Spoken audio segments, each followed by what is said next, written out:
Welcome to another jam-packed MMA episode of the Kick Him in the Head podcast. Today we are talking EFC 120.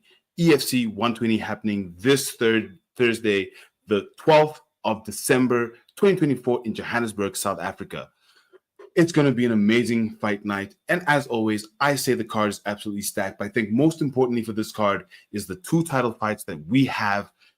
The welterweight title fight between Staden and Badat and Luke Michael, and the lightweight title fight between the one and only Smiley, Kabesa, the GOAT, and the legend, Martin van Staden, the Punisher. And helping me break that down tonight is Stefan DQ Del Rey. Stefan, welcome to the Kick Him in the Head podcast. How's that? Good to be back. Thanks for having me, man.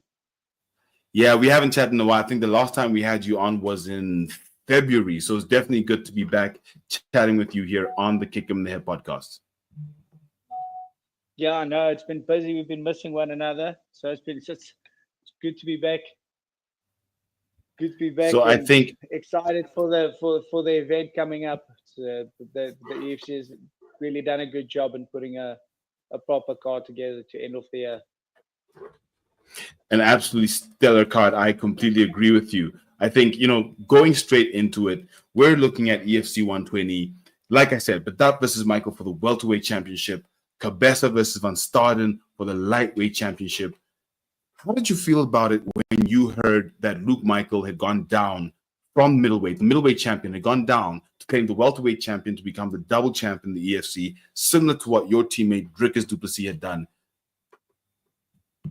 Yeah, no, I wasn't surprised. Luke is one of those in between. Is almost a big welter and a decent sized middleweight. He's definitely strong enough to hang, obviously, at middleweight, but he can make the weight at welterweight. So it makes sense to take his career to the next level to challenge for that second title for sure.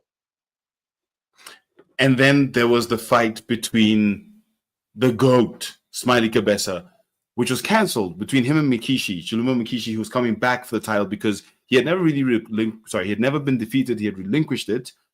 And now he was coming back, but then that fight got cancelled and he was replaced by the Punisher, Martin van Staden, another one of your teammates. How did you feel about it when he took the place of Chiluma Mikishi to fight for the lightweight strap? Yeah, no, I was super excited for the opportunity, and Martin, what a legend of the game. Growing up, being a fan of the sport before I even fought for the first time, I was in Carnival City watching both these men fight. So just being a part of the fight at all is super exciting to me. And Martin's one of those guys who's just super game all the time, ready to go, always training. Just loves fighting so much and just jumps at every opportunity for a fight. So when the call came, everyone was happy. But I think Martin the happiest just so that he has the opportunity to roll. 100%. I mean, I was very excited to see it. Before we go into it, I think what I want us to chat about now is the actual title fight between these two gentlemen. But before we go into it, let's hear from the champion. Let's hear what he had to say at the press conference. Being a double champ would do for him. What would a win over Luke Michael do for you? Well, what he would do, first of all,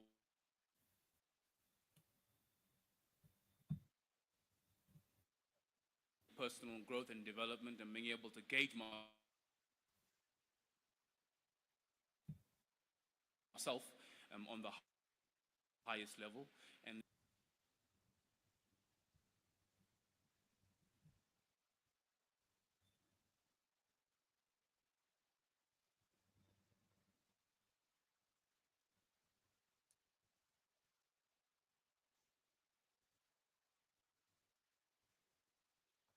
So there we heard from the champ, Zakir Badat.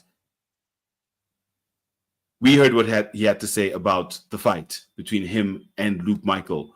What are your thoughts on that? And what are your thoughts on him? You know, coming to this title fight, 6-2, we saw how he won the title. We saw what he did to Jalen Sosa with an insane KO. I mean, Jalen was out for a while. He's on currently a 2-fight win streak. How are you feeling about him as champion? How are you feeling about him in this title fight? Look, I'm a fan. I'm a Zakir Badat fan. He's got a super methodical approach. He's an intellect.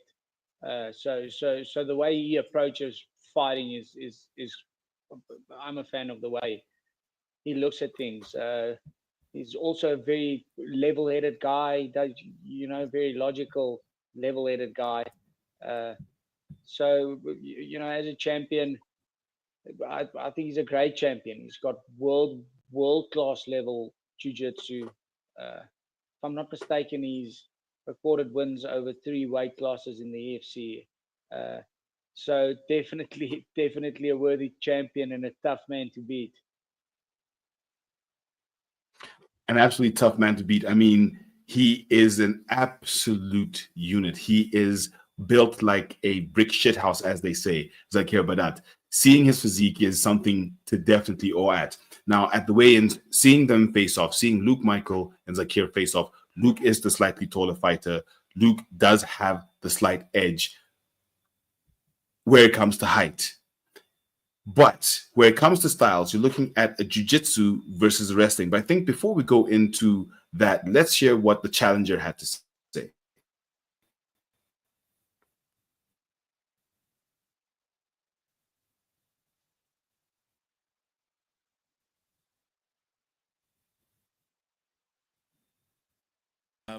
But at the end of the day, this is my destiny.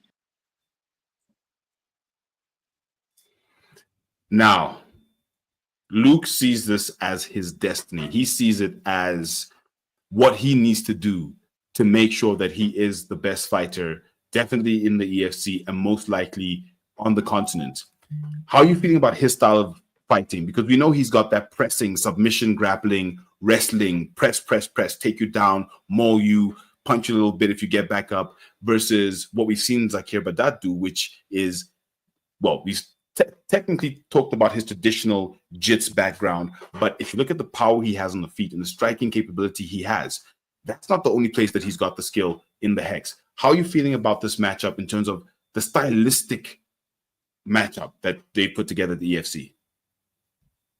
Yeah, no, it definitely is a clash of styles, and it's going to be interesting to see.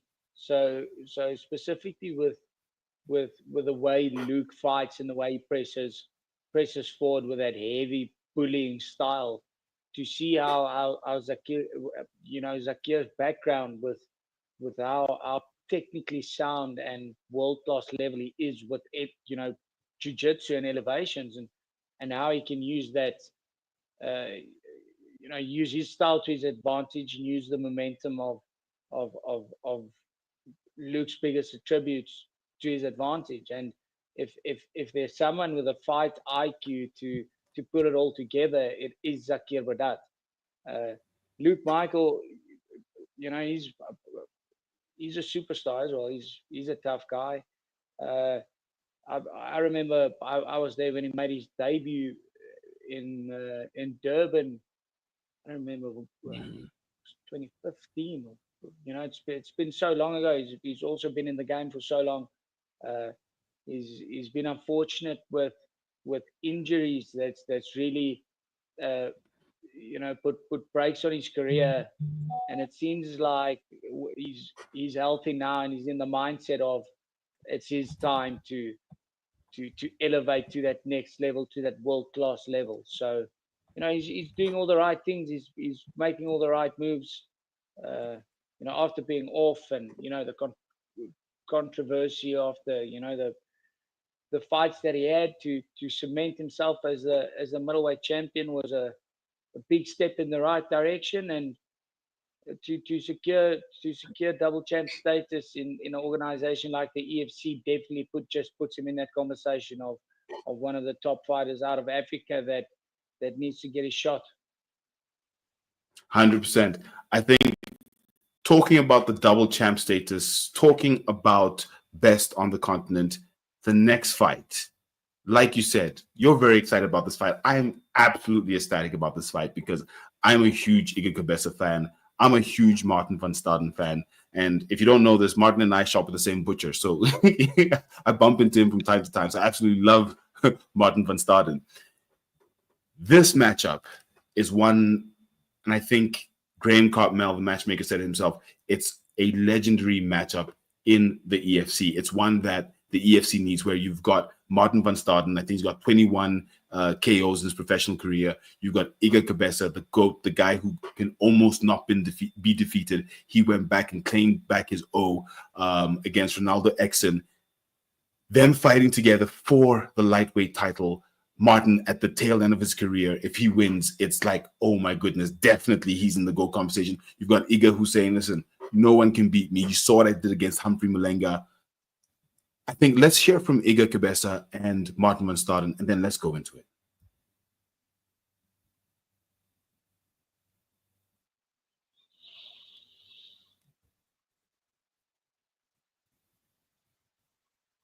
I feel it. I know it. My work rate is high. My skill level is probably the highest in the whole of the organization. So I just feel like I'm on a different level right now, man. Like I'm just waiting for someone to ask me how. I can't wait. I think it's just gonna depend on the opponent always. Did you manage to hear that, by the way, Stefan? I think my network is failing me a little bit. Did you hear that? Yeah, I got bits and pieces of it. I did see the clip earlier today that I watched the whole press conference. So I'm familiar with Okay, cool. with the exchanges. Awesome, Yeah, awesome. man, I think, So you heard what Iga had to say. Yeah. He's a gentleman. He's a G. He's a legend. He's you know, it's Iga fucking Kabesa. You know, he should be fighting internationally because of, you know, the issues that they have. Hopefully they sort that out, and then he'll be going places as well. I believe he's, you know, it's such a cool thing. You know, saying what looking at Iga and being the younger guy between the two, and you know, them training together for so long. You mentioning he reclaimed he's got two rematch victories. Iga Kabesa, I believe he fought Danny Henry. No, other way around. But Iga's a difficult guy to beat if he has data on you. Iga's also a very high IQ guy. So it's going to be a big factor that, you know, these two guys train together for so long, and they work together for so long. So I'm super excited to watch them fight. I think Iga's getting better every single time. Martin van Staden's no walk in the park, but it's just nothing but love and respect for the guy, you know. Love and respect. And I think if we listen to what Martin van Staden said, he had something similar to say in terms of love and respect for Iga Kabesa. I will touch him, and I know that I will knock him clean out. And I've done that many times to many opponents, guys that have never been stopped, guys that have never been knocked out. That's what I do. And Thursday night's going to be no different. Much respect to him. He's going to try and impose his will, but I will touch him.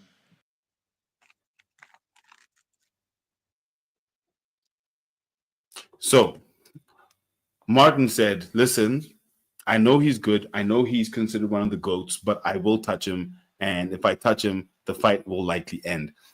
How do you feel about Martin, who, as a fighter that's over 40, coming back to challenge for a title? We saw Glover Teixeira doing it, and he became the oldest lightweight title, light heavyweight title holder. How do you feel about Martin coming back at this point in his career? Martin's never left. Martin's never been anywhere. Martin's Martin's never stopped training. Martin's not the type of guy. Just because you haven't seen Martin competing all over and being the most active fighter on the planet doesn't mean Martin hasn't been grinding every single day. Martin is an addict and his drug is the gym. He doesn't. He loves this.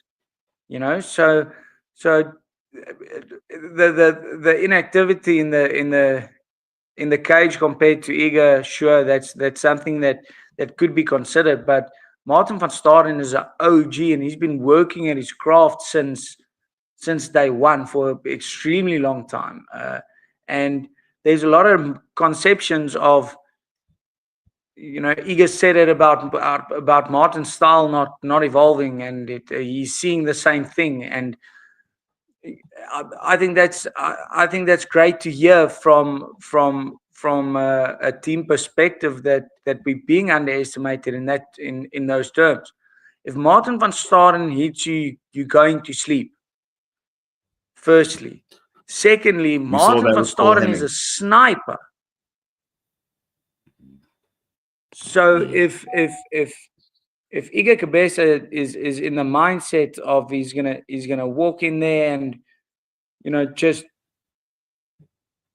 move in and out with his slick style and catch that double leg and dominate Martin from there because it's happened before in training. It's not the same Martin van Staden. So if he's being underestimated, I think that's positive for us.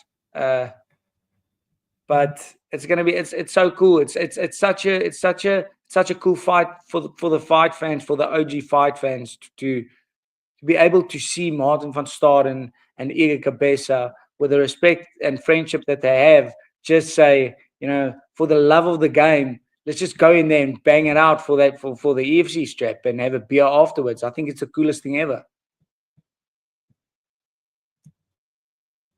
100%. And I think it wasn't a beer. Martin specifically said that they're going to go and have a whiskey. Whiskey, yeah. A whiskey Yeah, afterwards. Martin did So say. shout out to Ignite. Please do sponsor us. We are looking for sponsors.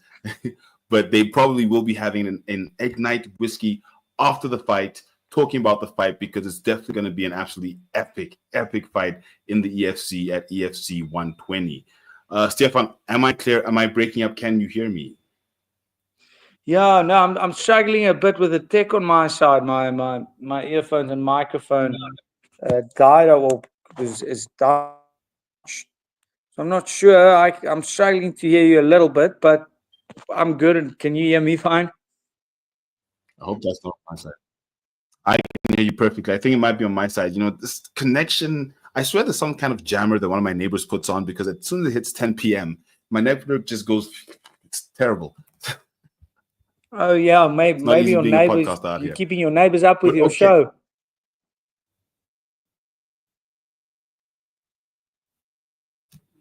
They did complain once.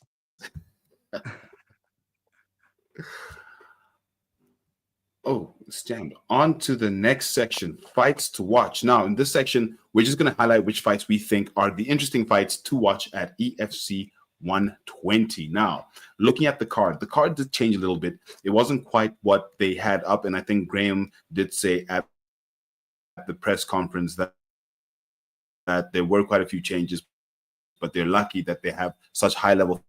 I'm gone. I don't understand what's going on with my network tonight.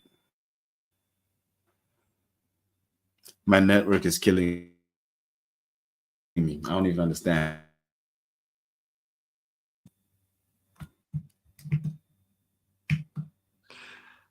Yeah, no. Can you hear me? Am I back? Yeah, you're back. No, It's not your network. It's my network. It's the problem. Oh, okay. Well, whichever way, it's good you're back. So, no, in terms of yeah, there were a couple of changes. Graham mentioned there were a couple of changes. It worked out for everyone's sake.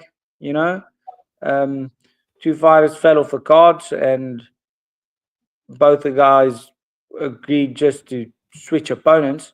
And that's definitely the fight to watch. If you ask me, I am the biggest Ntando's Only fan you'll find ever in the history of Ntando's Only, and I believe he's just going to the moon. So that fight's the one to watch, definitely.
Ola, bro, how are you tonight?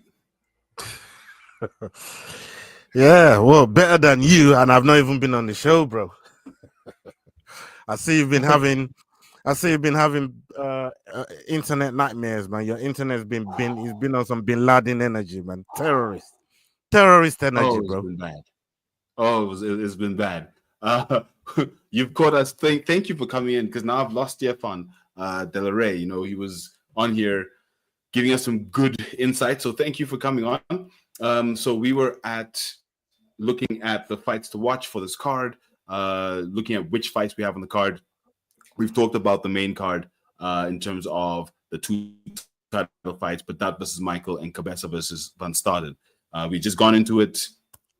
We hadn't gotten Stefan's predictions, but he's gone, so cool, no problem. Now we're just looking at which other fights are very exciting, and I think for me, it's very interesting to see that Intando Zondi has made it onto the main card. Finally, I think in his fifth fight, he's now fighting Subusiso Sovendle, which is going to be a very, very good fight. Ayanda the Power says, "Welcome to South Africa." Yes, my brother. That network completely completely killed me.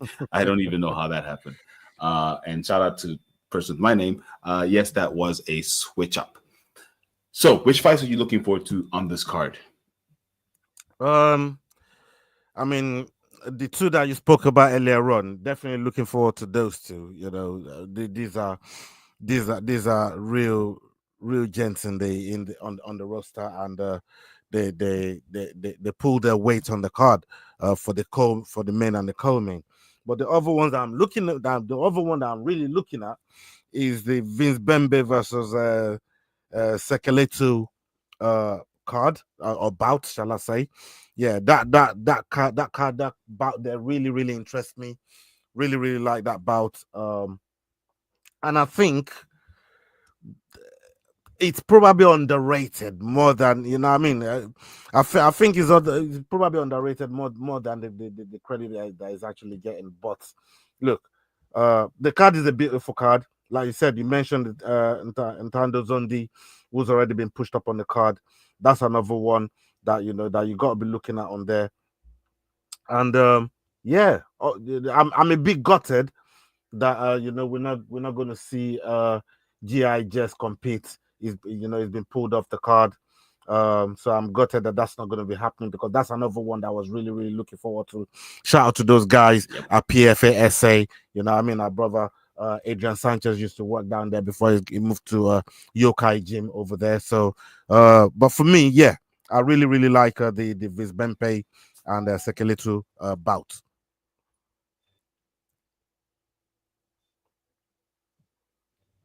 Now, in terms of that is a potential fight that could take the winner to a featherweight title shot. Shout out to Ayanda the Power's on in the chat. If only the Power was on this card. Ayanda, why are you not on the card? Tell us in the chat. We will put it up. Why are you not on this card? But yeah, I agree with you. That's a very good fight, because it's essentially a number one contender fight between Vince and Ken. And with their fighting styles, stylistically, I really like that matchup. I think it's going to be a very tough fight for both fighters. We saw Sekeletu in his last fight. He actually went the full 3 rounds for the first time. It wasn't a KO. So at least he's gotten now 3-round experience against someone who's fought for the title before in Vince Bembe. So yeah, I'm really looking forward to that fight. I agree with you 100%. I think that's going to be an absolutely scintillating fight, including the Ntando Zondi fight. Now, not going there yet. We're going to look at some of the betting odds around this fight night so that you can see who to bet on, who is the favorite, who is the underdog. And shout out to the Fight Week show. They have their prediction show, their final prediction show of the year coming up not this Friday, next Friday. This Friday. Next Friday. This Friday. Is it this Friday? Oh, yeah, of course. Coming up this Friday before the big card coming up on Saturday. Ola, just tell us a little bit more about that before we get into the betting odds real quick. Yeah, we got Kobe is going to be fighting Joaquin Buckley. That's a really good card. I mean, they've that's going to be the last UFC card of the year. So you've reminded me my position all watch long, all week long, all. You've been terrible. Really and truly, I should punish you by not showing up today, bro. You've been absolutely horrible to me, yeah. You kept rubbing it in. And you was enjoying it. Look, you know what? Fair play to you, bro. Fair play to you. You was having a good laugh. You was enjoying it. What I mean? That's the name of the sport. That's the name of the sport. That's why we enjoy the sport. Man.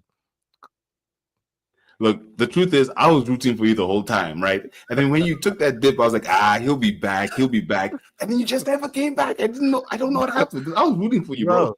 The man said he's rooting for me. You could have fooled me, bro. You could have fooled me, man. I'm telling you, man. With that said, let's get into the odds for EFC 120. So we don't have all the odds because, unfortunately, World Sport Betting, shout out World Sport Betting, please do sponsor us. We are looking for sponsors. But World Sport Betting did not have all the fights yet. They will have it by fight day, which is Thursday. But for now, these are the only odds that we do have for these 3 fights and 1 fight on the prelims card. But before we go into that, Ayanda the Power says other plans are cooking for him, so that's why he's not on this card. So who knows? Maybe we'll see him in KSW. Maybe you'll see him in Brave. I can't wait till the announcement, Ayanda. Can't wait till the announcement, Ayanda. Let us hear it, man. I mean, we're waiting on that announcement. Let us hear it. So, in terms of the odds, starting from the top, the underdog is the middleweight champion, Luke Michael, against the current welterweight champion, Zakir Badat. He's an underdog at 215. Not the biggest underdog if you look at the spread, but still the underdog in this fight. We've got Martin Van Staden, huge underdog against Ige Kabesa. For me, that makes sense. And then we've got Musa Setwape, bad news, versus Shannon the Terror Van Tonda. This is, I think, they had their fight canceled 3 times. They've been looking to get this fight back for a while. So I'm very glad this fight is happening. And with the odds there, Shannon is the favorite. Musa is the underdog. How do you see these odds? And we'll chat about how we feel about the other two fights that don't have odds yet. How do you feel about the odds on these fights on the main card? I mean, the one that really makes sense out of all of them is Eagle Kabesa versus Van Standen. That's a no-brainer. I'm actually shocked. It's actually closer than I expected it to be. That's and that's saying something about Van Standen as well. He's saying a lot. That's giving him a lot of credit, and hopefully we can see some of that credit get put on display come fight night. But the other two, I would say it's all right, but we're still dealing with the unknown.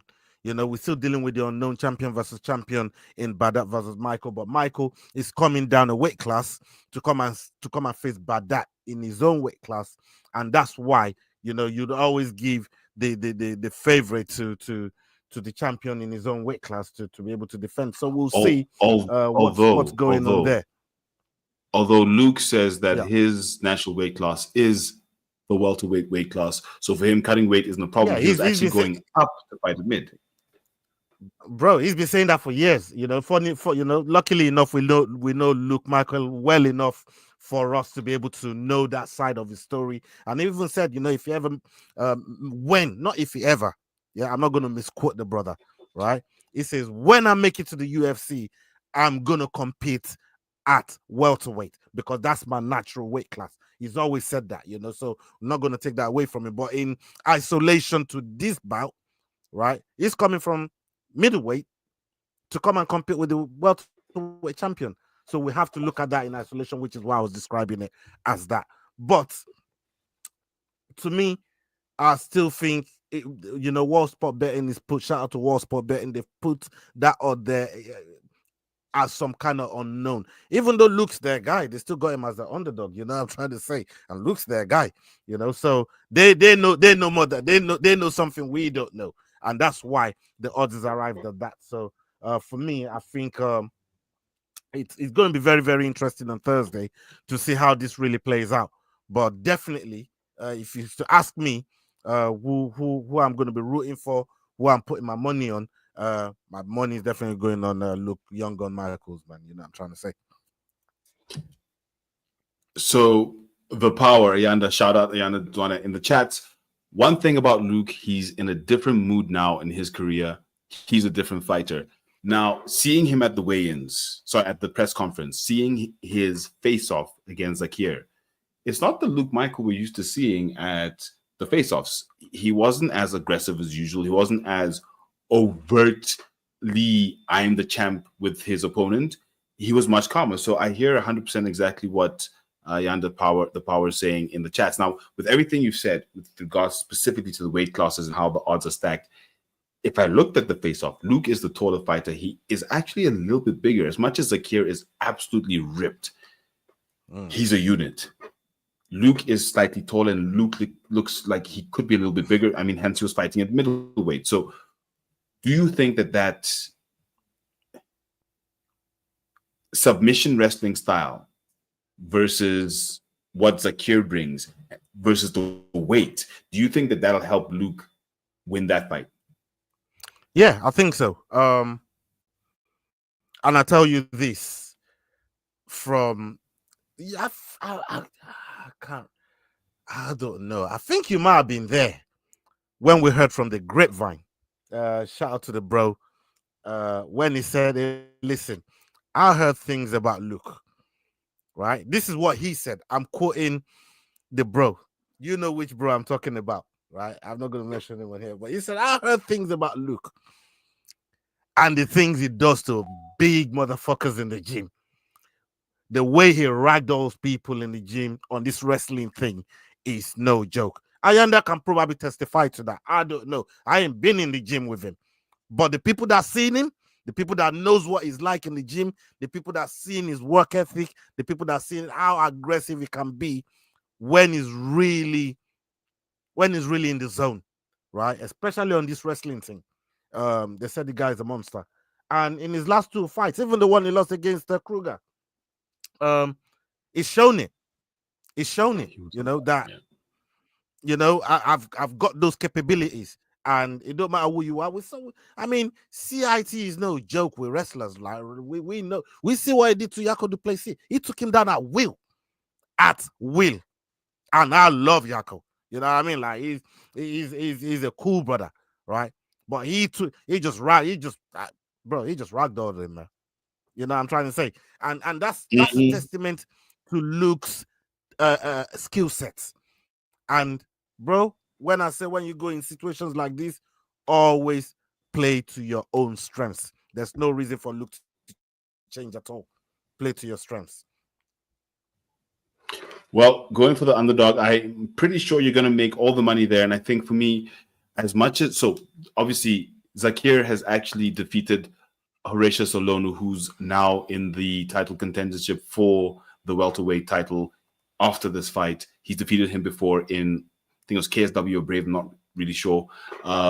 He's fought overseas. So he's also got international pedigree, not just local pedigree. So look, that's going to be a very, very intense fight. I think those odds, like you said, should be a bit closer because we really can't tell who's going to take this fight. Oh, that's definitely not the right one. Give me a second. Let me pull up the right file. So we didn't have odds for these fights. The only fight that we had odds for here are the Christopher Matukane versus Mr. Van der Merwe. All the other odds are not available yet on World Sport Betting because of the late notice fights that the EFC had announced for this card. Let's pull this one up. There we go. I'm not sure how much you know about Christopher Matukane, Savage, who is coming in, but he's the underdog in this fight. He's been on a bit of a skid. I think this would be his fourth loss if he loses this. He also lost out in bare knuckle, which he did in between his second last fight. So look, it's good to see him back in the hex. I hope he can take this one. He's going up against. He's not even like these guys are just not on World Sport Betting. Come on, World Sport Betting. Come on. One sponsorship, we need to keep up. But he's going up against Van der Merwe. How are you feeling about those odds? Because Van der Merwe is an unknown prospect in the EFC. Yeah, Van der Merwe is an unknown prospect, making a debut, 0-0 record. He's fighting Matukane, who's already had at least 5 fights, albeit 2 wins, 3 losses, and he's coming in as an underdog, which is kind of crazy. But the one thing I'll always put against the unknown is experience. What's that? You just clocked something? Oh, so yes, something just sparked. So Jaden Van der Merwe, I do know him. I saw him fighting at the MMA SA South African National Championships as an amateur. So this is his first professional fight. But oh my goodness, this kid is violent. Like, oh my goodness. Oh okay. wow. I mean, that could be that way. That could be the reason why the odds are like that. So because you've seen that over there. But as you said, it's violence, but amateur levels, right? Matukane, he's got 5 pro fights, 2 wins, 3 losses, right? Those pro fights don't come easy sometimes, Those pro fights. I mean, I'm looking at it right now, and I'm checking at his record there. He did beat a Wallace Okoso with a 1-on-1 record, and all right, his amateur bouts are actually not that bad, and a bit of Maurice Monday with a record like Merve over here. So if there's one thing, and that's probably one of the reasons why they keep giving this sort of fights as well, to welcome these debutants, and we'll see if Merve can cope with that level of experience that Matukane has to offer. But if he's as violent as what you say, then it's going to be a very, very entertaining fight.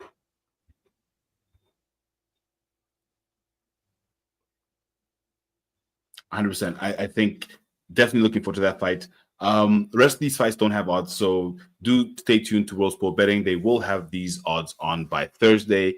But if I look at these I think let's make our picks off the prelim cards. Who are you going here on the prelim card? Let's start with Botha versus Longwa. That's JT Botha versus Kulekani Longwa.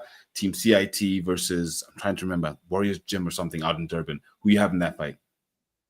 Definitely going to be looking at JT Botha on that one.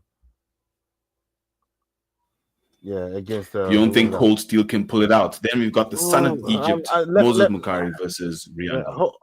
Right, hold on. The thing with this, right, is when it's hard because I'm looking at the skids, but I'm also trying to remember the performances that goes with the skids and see if it warrants giving them another chance at a win. And not gonna lie, I mean, yeah, I'm gonna. Yeah, you know what? I'm gonna change. I'm gonna go with Holonga here. I'm gonna go with Holonga. He has a win over Holonga. Okay. Right? He has a win over Big Shad, right?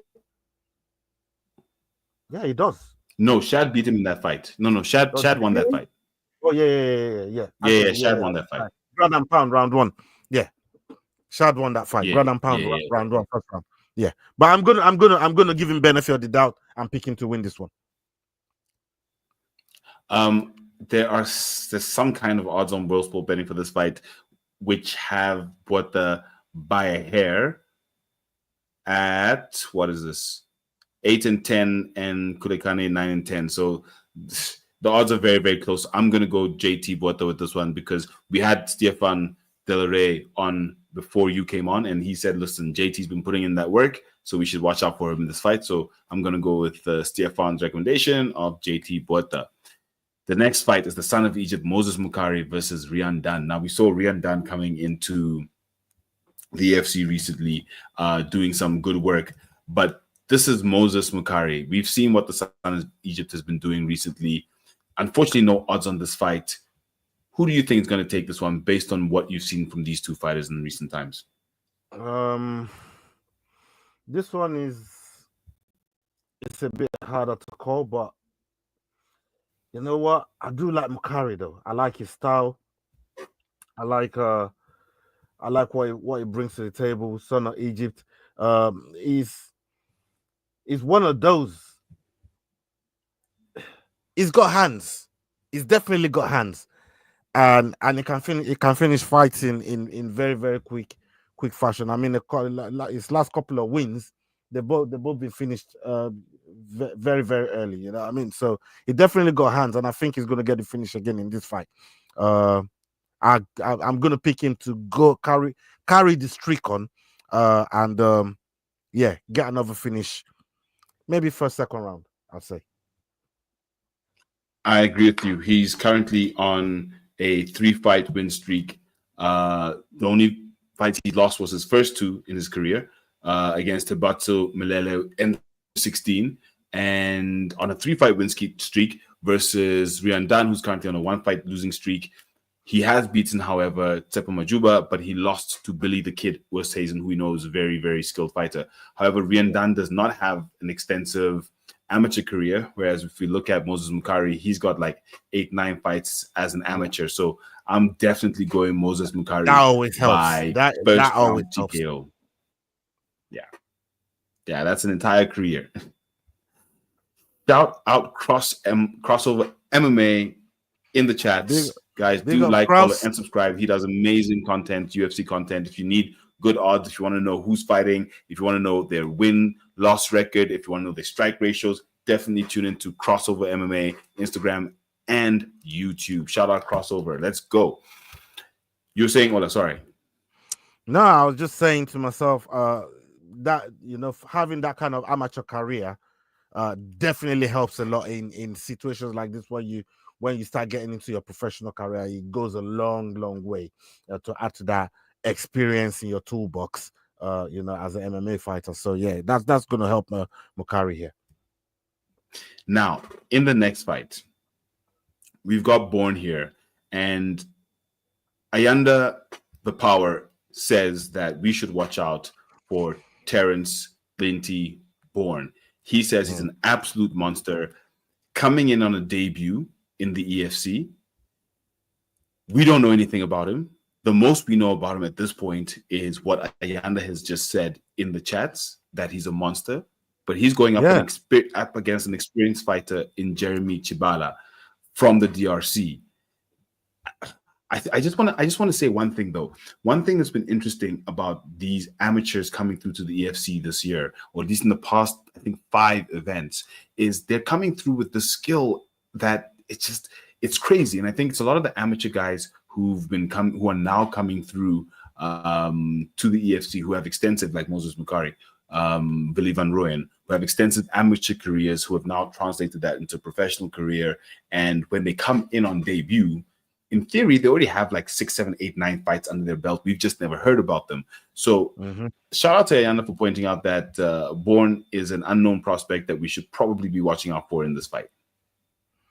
Yeah, I mean, look, Bourne has one fight in his amateurs against Arnold Cleophas, and against Arnold Cleophas. Arnold Cleophas had a record of 0-0, so that would have been both for the debut amateur fights, and he cleaned him out in 20 seconds of the first round. Cleaned him absolutely out. You know, and that is one. I mean, look, Ayanda would know more about these guys than we do because he's in there with them. He sees them around. They're in the same sort of vicinities at most times, if you like. You know, I mean, Jim, and some of these other places where they meet up. So he'd know more about this guy. But from looking at that one amateur fight that he's got, and he cleaned up, it's more of a reason for Ayanda to tell us, hey, listen, keep an eye on Bourne. This guy's a monster. And yeah, you know, there's some fighters, they just believe in themselves, have this amateur fight and think, you know what, I'm too good for this class, man. I need to go over there and show people what I'm really about. And he's got the chance on a pay-per-view card, EFC pay-per-view card, to really prove himself. And yeah, we're going to be here keeping an eye on him, just like Ayanda told us to. Shout out, on the chat. Yeah, Ayanda, you and I are going to be drinking a beer if Bourne loses. I'm sure I'm going to see you there. Who's buying the beer? Crossover. Oh, we're at the EFC, bro. Beer's on the house. Rhino beer. Rhino sponsor us, guys. I'm out of here. I'm out of here, man. I'm done. So yeah, Ayanda can't wait for this fight, and he is down for that chug contest because let's see who can do it faster. Rhino beer. Let's see who can do it faster. Now we've had a look at the odds for tonight. It's definitely going to be a very interesting fight card. We actually almost done. Interesting fight card. Actually, I'm done with the show today. That's what it. So yeah, that's basically EFC 120 that we've got coming up this coming Thursday. Lots of great fights, honestly. Lots of great fights on this card. The main card in this one is fantastic. The prelims, not as stacked or as stunning as the previous prelims on this year, but it is still a great card. And I just can't wait for this main event. This main event is just, starting with Ntando Zondi in his first main card. Oh, it's going to be great. It's absolutely going to be great. Ola, where are you going to be watching from? And drop out your handles. Where can people find you if they're looking for you on the socials? Yeah, man. Look, unfortunately, I'm going to be working like I do on all the fight days that EFC put there, but it never stops me from supporting. It never stops me from watching. You know that I always watch, and I'm always there rooting for the boys. You know what I mean? And this is going to be no different. Our live chat is always crazy. You know what I mean? And we're going to be back. We're going to be back the following week to come and talk about this card and then how we saw it. So please, if you're new to the channel, come and check us on the Fight Week show. We do a lot of stuff there. We do prediction shows. We do MMA news where we talk about stuff that's been going on in combat sports right through the week. You know, we interview fighters. We do everything, man. So just come over there, and we collab with a lot of your favorite outlets as well, like Yao over here. Kick him in the head. Salute to you. Kick him in the head. Crossover, as you saw in the chat earlier on. You know what I mean? S-Dogs MMA with Sterling, the Rambling Dad with Jordan. You know what I mean? Making the work with Jax. Yeah, you know, we do a lot of work with these guys, man. So yeah, and MMA Anomaly as well. Shout out Olin. Big love to you, my bro. So yeah, we're working, and Leroy is the kingpin behind all of that. That makes everything happen, man. Shout out to my boy, you know what I mean? But come check us out on the Fight Week show, and that's where we really keep it real. You know what I mean? We keep it real on there. To everyone listening, don't forget to like, comment, and subscribe on all platforms at Headkick Pod. Don't forget to kick on the head this week, and we will see you at EFC. That's right. We'll see you at EFC 120 Thursday, the 12th of December 2024. Until then, salute. We're out.